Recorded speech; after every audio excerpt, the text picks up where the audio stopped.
He was a quiet man, the kind everyone thought would leave behind a fortune for his family. And he did leave something behind, but not what they expected. When his dishonest son discovered that every dollar had been donated to charity, a storm began that would test the strength of legacy, love, and truth. This isn't a story about wealth. It's about what happens when a man chooses to give his heart instead of his inheritance. Enjoy the story. He was never the kind of man to raise his voice. My grandfather didn't believe in volume. He believed in presence, the kind of presence that didn't demand attention, but gently pulled you in without a word.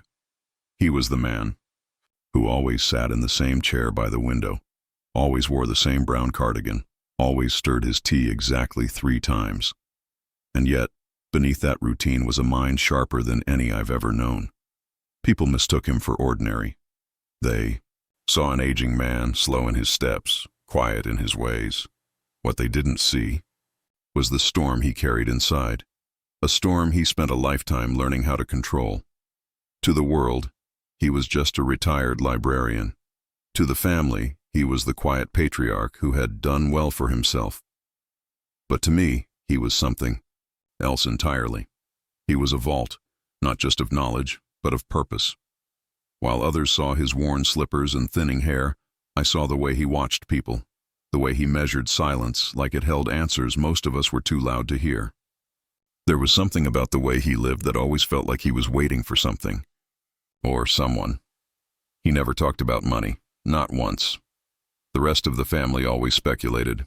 My father, his son, swore there had to be something big hidden somewhere. You don't raise a family on a librarian's salary and retire with 2 homes unless you're holding out, he used to say, only half joking. But Grandpa never corrected him, never bragged. He just smiled and said things like, "You only need enough. After that, it owns you." No one really listened to him, except me.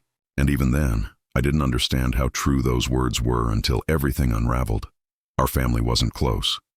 They came around on holidays, made small talk, and left as soon as the gifts were opened or the wine ran out. My father came out of obligation. My uncles hovered like buzzards, polite smiles hiding hungry eyes. Everyone assumed they'd get a piece of something when Grandpa passed. They just didn't know what, and he never told them, because what he had been building all along wasn't for them. He started giving things away quietly in his final years. A piano to the music school where he used to volunteer, a shelf of rare books to a community center downtown. Once, I asked him why he never told anyone. He looked at me for a long time, then said, "Gifts are only pure when no one's watching." I didn't press further. But in that moment, something in me shifted. I began to see the man behind the stillness. What no one knew, not my father, not my uncles, not even the lawyer yet, was that my grandfather had rewritten his will. Every cent, every asset, every hidden account was going to charity. Not because he hated his family, but because he had watched them for years. He had seen what money did to people when they believed it was theirs by blood, and he had no intention of feeding that illusion any longer. He told me once, inheritance is not a reward for existing, it's a continuation of values.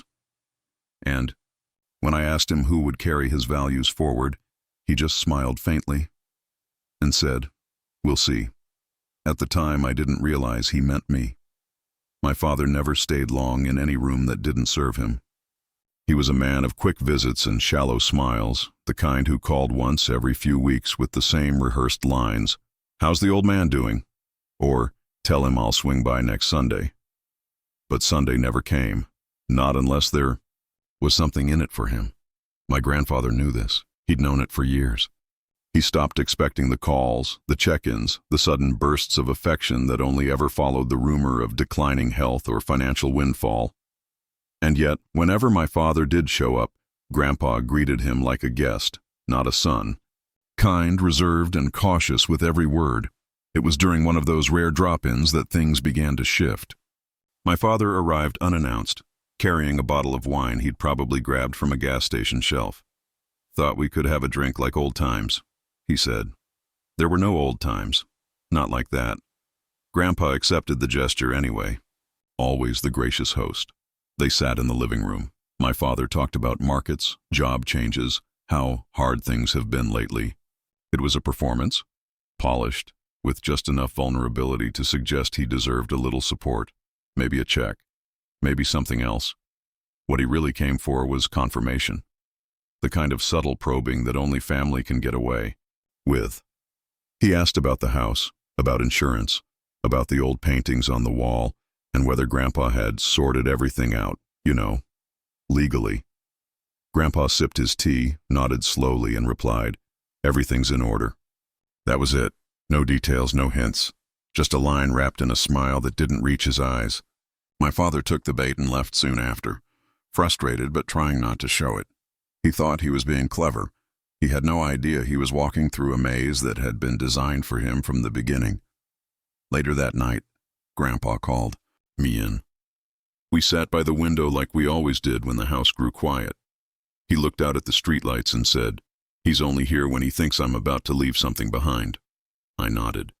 He didn't need my agreement, but maybe he appreciated that someone else finally saw it too. Then he added something I'll never forget. "You don't owe your children a fortune. You owe them the truth. If they can't live with that, they were never poor, just empty." I asked him if he was angry. He shook his head. "I'm beyond anger. Now I'm just observant." My father came around more often after that, pretending to care, offering help he never intended to follow through on. He brought groceries we didn't need, offered to mow a lawn he never touched, and always brought up the future, the house, the will, the plans. He thought persistence would earn him something. But what he didn't know was that everything had already been decided, not by manipulation, not out of spite, but out of deep, clear-eyed understanding. Grandpa wasn't punishing his son. He was freeing him from the illusion that blood entitles you to anything you didn't help build. It was a plain manila envelope, slightly worn at the edges, hidden behind a stack of old tax records in the bottom drawer of his filing cabinet, a drawer I had never seen him open before. That night, as the rain tapped quietly against the window and the house sat wrapped in stillness, he pulled it out like it held more than paper. And in many ways it did, because inside that envelope was not just a will, it was a declaration, a statement of everything he had come to believe about love, loyalty, and the emptiness of inherited greed. He handed it to me without a word, just a glance that said, this wasn't about trust anymore. It was about legacy. I opened it carefully. The language was formal, but the intention was unmistakable. Every asset, every savings bond, every piece of his estate was to be donated upon his death. Schools, shelters, libraries, hospice programs, all chosen not because of charity status or prestige, but because they served people like him, the quiet ones, the forgotten ones, the people who had learned to carry pain without spectacle. Asked him why he was showing me this. He smiled gently and said, "Because you're the only one who hasn't tried to change my mind." He didn't need my approval. He already knew what he wanted. But maybe, just maybe, he wanted someone to witness it, not for recognition, but for continuity. Because legacy to him wasn't about memory. It was about momentum. About making sure what he set in motion didn't stop just because his breath did. He had made all the arrangements with Langston, his lawyer. The original copy of the will was stored securely, legally binding, witnessed and signed years earlier. This second version, the one in the envelope, was just for me. In case they try to pretend I didn't mean it, he said, this one's in your hands. It wasn't a burden, it was a calling, and I felt it settle into my chest like a quiet promise. From that moment on, I began to see everything differently. The boxes in the attic weren't clutter. They were archives of a life carefully organized, decisions mapped years in advance. The checks in his ledger weren't indulgences, they were rehearsals for giving. And the silence he kept around, the rest of the family wasn't fear, it was mercy. Because he had every right to speak the truth out loud. But he chose not to destroy illusions until the moment came for them to fall on their own. The will changed everything, not because of what it gave away, but because of what it revealed. That he had been watching, that he had been listening, and that he had made his final decision long before anyone else knew there was a decision to be made. It wasn't sudden. There was no dramatic moment where he stood up and declared, "I'm giving it all away." That wasn't his style. Letting go, for my grandfather, was a slow unraveling, a quiet shedding of possessions, titles, and obligations, one thread at a time. It began with small things. A handwritten check mailed to a food bank with no return address. A collection of rare first editions left on the doorstep of a school library. A quiet donation to a shelter for veterans. The same shelter where he once volunteered under a false name, just to make sure they used the money right. Each gesture was deliberate. No photo ops, no handshakes. No one knew it was him, and that's exactly how he wanted it. He told me once, if someone thanks me for a gift I gave in silence, then the gift is already tainted. I didn't understand it fully then, but watching him over those months, the way he moved through the world with less and less, yet looked more fulfilled than ever, I began to see the wisdom in it. He wasn't just giving away his fortune. He was reclaiming something far more valuable, the freedom to define his ending on his own terms. He sold the summer house, quietly. No family member was informed. He let go of the boat my father had always assumed would be his. He liquidated old investments, transferred bonds to community causes, wrote letters of instruction for the donations, each one personally addressed, typed on his old typewriter, signed with his full name like a stamp of finality.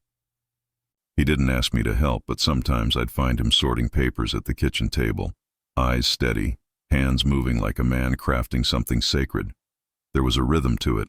Every act of giving was a way to stitch up old wounds, not just his, but others.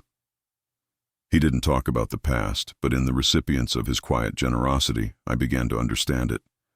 A women's shelter where his sister once escaped a violent home. A scholarship for boys raised by single mothers, like he had been.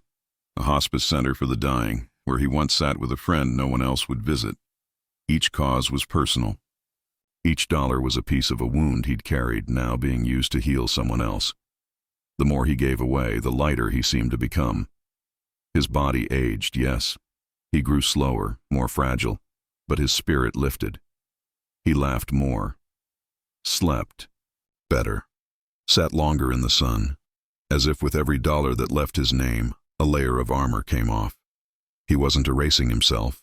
He was revealing himself, and yet, he told no one, not the family, not his son, not even his lawyer knew the full extent, because he knew what they would say, that he was being taken advantage of, that he was losing it. But the truth was the opposite. He had never been clearer. He wasn't giving it all away because he was finished living. He was giving it all away because for the first time, he truly was. The first sign was a voicemail. My father's voice, unusually cheerful. "Hey, just checking in on Dad. Thought I'd stop by this weekend. Maybe go through some of the old files with him. Make sure everything's in order." The kind of message that sounds thoughtful if you don't know the man. But I knew him. So did Grandpa. It wasn't about files. It was about finding what he thought was being hidden from him. And he wasn't subtle for long. He showed up with a stack of manila folders and a smile that didn't belong on his face. "I thought we could start organizing some of the paperwork, estate stuff, just so we're not scrambling later." Grandpa looked up from his tea, calm, steady. "We?" he asked. My father laughed. "Well, just trying to help out." He said it like a joke, but every word was calculated. He wasn't helping. He was hunting. Over the next few days, I watched my father linger in corners of the house he never used to care about. The study, the attic, the garage. He flipped through drawers, opened locked boxes, asked questions that weren't really questions. Did Dad ever mention what he planned to do with the second property? Did you ever see a document about offshore investments? He thought, if he dug hard enough, if he asked sideways questions with a fake smile long enough, something would slip. Grandpa said nothing, but I saw it in his eyes. He was watching, not with fear, with quiet confirmation. Everything he had suspected for years was unfolding, step by predictable step. My father grew bolder. One night he confronted Grandpa directly. "Dad, I think we need to talk about the future, about what happens when you're not here." There was no grace in his tone, no tenderness, just a transaction waiting to happen. Grandpa stared at him for a long time, then said, "The future doesn't belong to the impatient." That was the end of the conversation, but not the end of my father's pursuit. He began following Grandpa on his quiet errands, saw him leaving envelopes at shelters, libraries, clinics, and what should have been moments of revelation, moments that could have softened him, inspired him, instead triggered something else: rage. My father didn't see charity. He saw theft. He saw his inheritance slipping through fingers he once held as a child, and it enraged him that he had no control over it. He cornered me one evening, his voice low and sharp. "He's not thinking clearly. We can't let him give everything away." I asked, "We?" He didn't like that. He said, "You're close to him. You could talk to him. Get him to reconsider." I said nothing, because I already knew the time for reconsideration had long passed. Grandpa had spent a lifetime observing this very moment, and now that it had arrived, he was more prepared than any of us. What my father didn't understand was that he wasn't just digging through papers. He was digging his own grave in the legacy Grandpa had already sealed. It was early evening when it happened. I heard the sound from down the hall, the sharp splintering crack of a drawer being yanked too hard, followed by silence thick enough to stop the air itself. I walked toward the study, slowly, knowing exactly what I was about to find.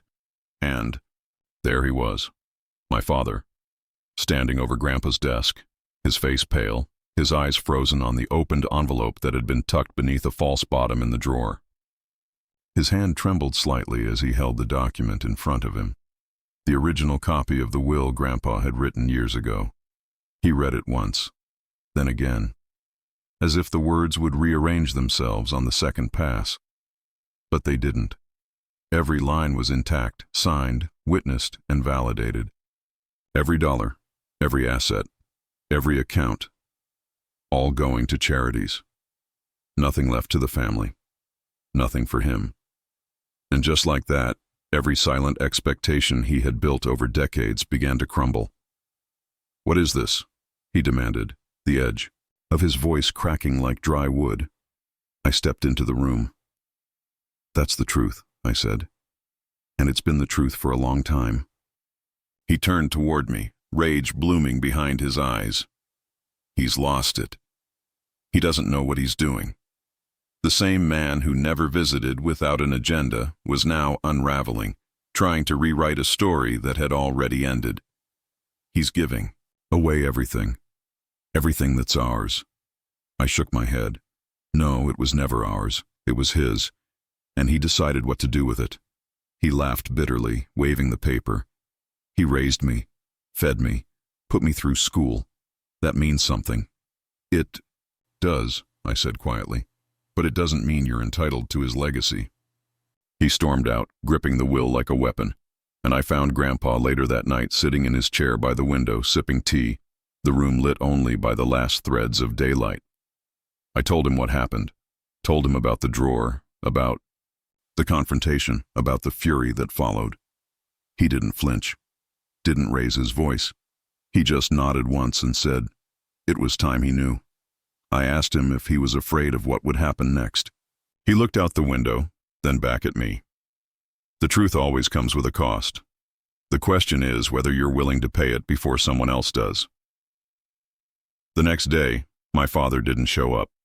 The day after, he called Langston, and within the week, a legal notice arrived. He was contesting the will, trying to undo a lifetime of silence with the volume of his own desperation. But what he didn't know was that Grandpa had anticipated every move, because when you've spent your life being watched by people who want what you have, you learn how to see through their eyes, and you learn how to write your story in ink no one else can erase. The letter arrived on a Wednesday morning. Clean envelope, thick stock, the The kind of weight that feels like bad news even before you open it. Langston called before I had a chance to bring it inside. "He's filed the challenge," he said, "on grounds of diminished capacity." It wasn't a surprise. My father had no other move left. He couldn't appeal to love, because he hadn't sown any. He couldn't lean on time, because he had wasted most of it. All he had was the courtroom, and he intended to use it as a weapon. Grandpa didn't react the way I expected. No outrage, no sense of betrayal. He simply sat at the breakfast table, folded the notice in half, and placed it beneath his cup of tea, like it was nothing more than a napkin. "He's not suing me," he said. "He's suing the part of me he never tried to know."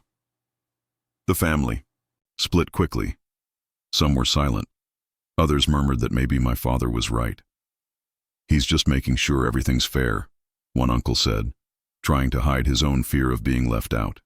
The same people who never visited, who never called, were now suddenly invested in Grandpa's well-being, not out of concern, but out of greed cloaked in righteousness. The air around us changed. It thickened with performance and posturing.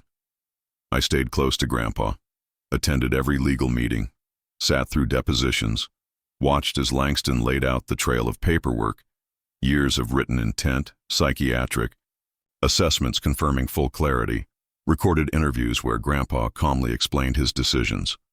My father tried everything, claimed manipulation, emotional abuse, that Grandpa had been taken advantage of by certain individuals, meaning me. He even accused Langston of fraud, but all he managed to reveal was desperation. One afternoon, in court, the judge asked Grandpa a direct question. "Do you fully understand the decisions you've made regarding your estate?" Grandpa adjusted his glasses, looked the judge in the eye, and replied, "Yes, Your Honor, and I made them with more clarity than I ever made money." The courtroom fell into silence. That was the moment I saw my father's face shift, not with shame, but with realization. He understood now that this battle wasn't just legal, it was personal. A final verdict not from a judge, but from a father who had silently watched him chase shadows his whole life. The lawsuit dragged on for weeks, each hearing an echo of the same truth, that Grandpa had made his choices not out of confusion, but out of conviction. Eventually, the court ruled in favor of the will. Every clause stood. Every dollar would go where Grandpa had intended. My father left the courtroom before the final statement was read. No apology, no eye contact.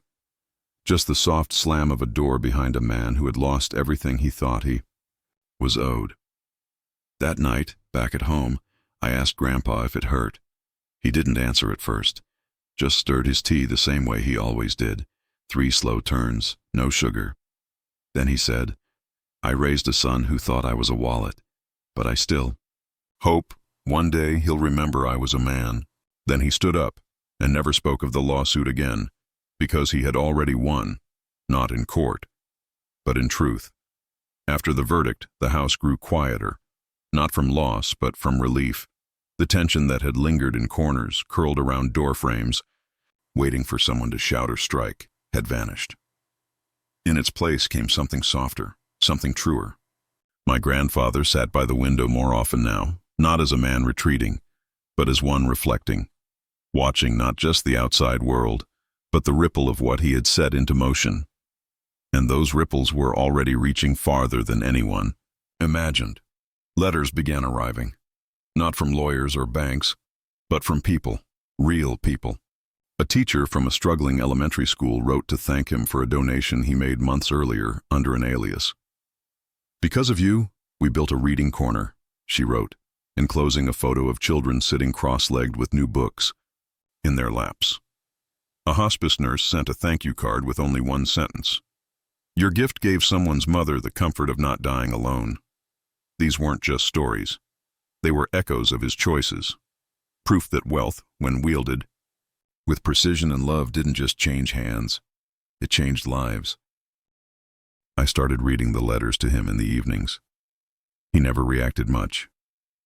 Just nodded, maybe smiled faintly, like someone watching a film they already knew the ending to. But once, after a note from a young man who had aged out of foster care, and used one of Grandpa's scholarships to finish his GED, I looked up and saw a single tear tracking silently down his cheek. He didn't wipe it away. He just whispered, "That's all I ever wanted, for someone to walk forward because I stepped aside." That was his idea of legacy. Not marble statues or university wings named after him, but momentum, invisible hands, behind others, steadying them when the world had already let go. The foundation, now fully operational, began growing quietly. Langston oversaw the legal side, but Grandpa asked me to handle the vision. Not the money, the meaning. He wanted programs built where no one had ever heard of him, anonymous giving, partnerships that bore no family name. "If they remember anything," he told me once, "let it be the feeling of being seen, not the man who saw them." In that simplicity, there was brilliance. And in that brilliance, I saw the man behind the money, a man who had been misunderstood for most of his life because he never asked to be celebrated. He only asked to matter. I found one of his old journals in the back of a drawer, pages filled with thoughts he never said aloud. One entry, dated decades before, read, "Money doesn't make a man rich. Being able to give it away without fear, that's wealth." I copied that sentence and pinned it above my desk at the Foundation's office. The world never saw my grandfather's wealth the way he did. They measured it in dollars, in property, in inheritance. But now, strangers, we're sitting in classrooms, sleeping in warm beds, writing new chapters of their lives. Because he had redefined what it meant to leave something behind.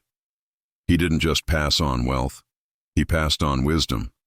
And in the quiet spaces where no one expected it, his legacy was growing louder every day. No one wanted to go back to court. Not the judge, not Langston, not even me, but my father wasn't done. The first ruling hadn't satisfied his pride, and in his mind, justice hadn't been served. Not because it was unjust, but because it wasn't what he wanted. He filed a final appeal, accusing undue influence and suggesting that I had manipulated our grandfather in his final years.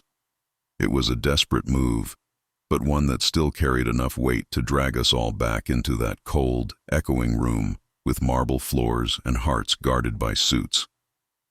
My grandfather was too weak to attend by then. Age had crept into his bones, and though his mind remained sharp, his body was beginning to dim. He watched from home, wrapped in his favorite blanket, the court feed playing on a muted screen while I sat in his place, not just as a witness, but as a reflection of everything he'd spent years building. Langston led the defense, calm, measured. He presented documents with surgical precision, dates, donations, psychiatric evaluations, personal letters, journals, a lifetime of clarity preserved on paper. Each piece testified to Grandpa's unwavering intention. Every page told the story of a man who had given with eyes wide open. When I took the stand, my father stared at me like I was a stranger. Maybe, to him, I was. I spoke plainly, about our conversations, about the day Grandpa showed me the will, about the silence he had chosen not as retreat, but as protection. And I said something I hadn't planned to say. I looked at the judge and said, "He didn't give his money to charity because he was confused. He gave it away because he finally knew what it was for." My father's attorney tried to shake me, asked if I had ever encouraged Grandpa to donate, if I had ever benefited from his decisions. I told the truth. I had only received one thing, his trust, and that wasn't inherited. It was earned. The final blow came when Langston presented a letter Grandpa had written months earlier, sealed and notarized. It wasn't a legal document. It was a message. The judge read it silently, then out loud. "If you're reading this, it's because someone still believes that love should be rewarded with money. I disagree. Let my money go where it can never be bought, to those who needed help without knowing my name, and to those who seek this fortune without ever asking what I stood for. May they find something more honest in its absence." There was no rebuttal. There was no defense. The courtroom was still. The judge upheld the original ruling, dismissed the appeal, and issued a final statement affirming the integrity of Grandpa's decisions. My father didn't speak to me afterward. He walked out without looking back, his shoes tapping across the tile like punctuation marks on a story he couldn't rewrite. I returned home that night, exhausted but strangely calm. Grandpa was still by the window, eyes closed but awake. I told him, "It's done." He didn't ask how it ended. He just whispered, "Then it's time I rested too." And in that moment, I knew he didn't mean just for the night. The morning. He passed, there was no warning, just peace.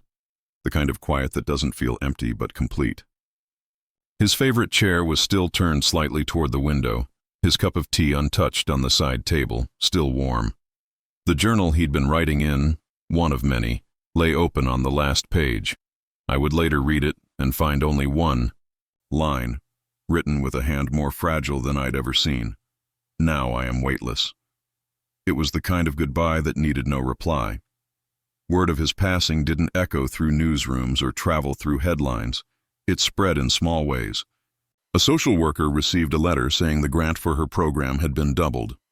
A librarian found a box of rare first editions with a note, "Let these live where I once learned to breathe." A nurse at the hospice home where he volunteered anonymously wept when she learned who the donor had been.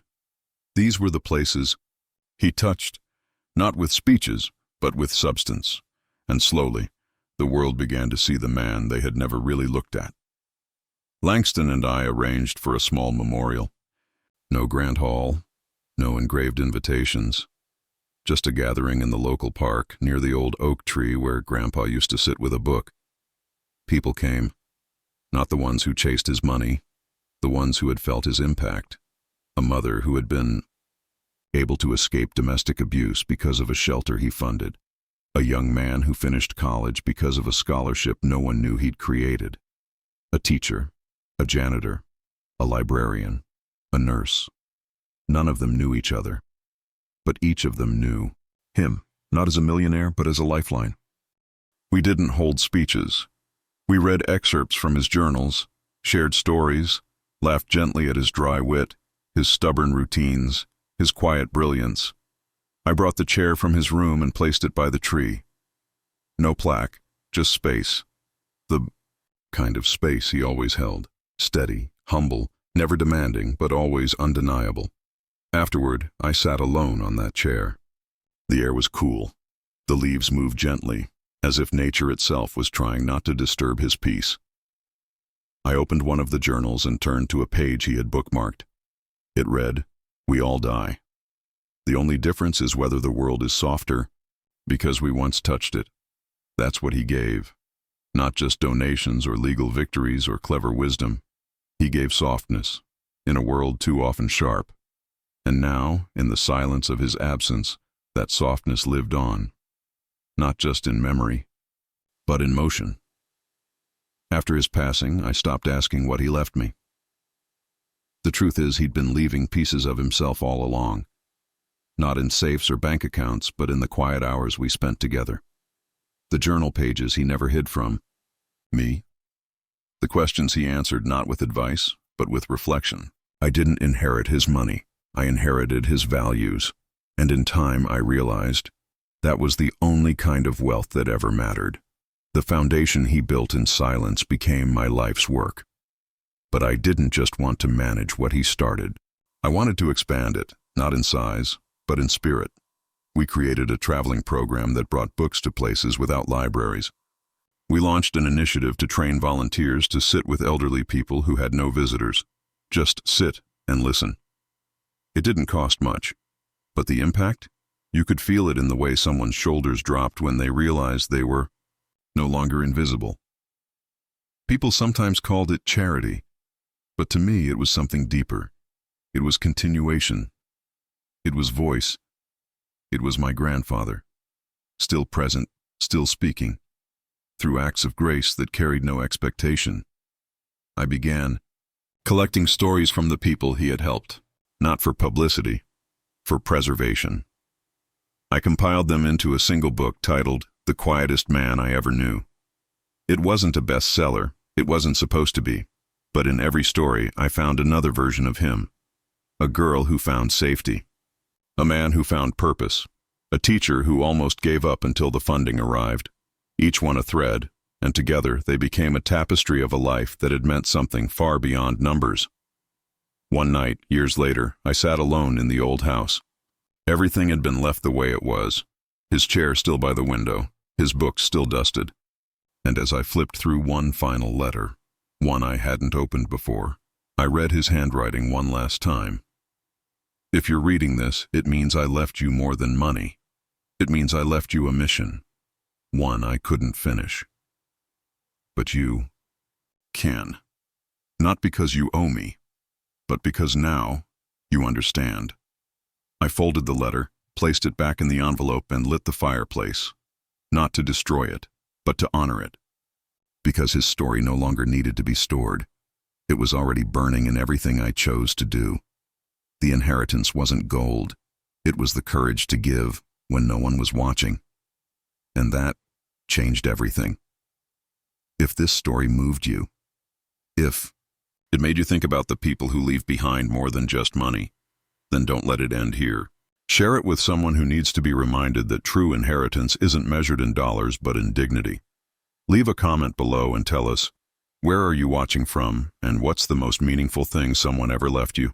And if you believe the world needs more stories like this, about quiet heroes, forgotten wisdom, and legacies built on love, then like this video, subscribe to the channel, and turn on notifications so you never miss a story that deserves to be told. Thank you for watching, and for carrying this legacy forward.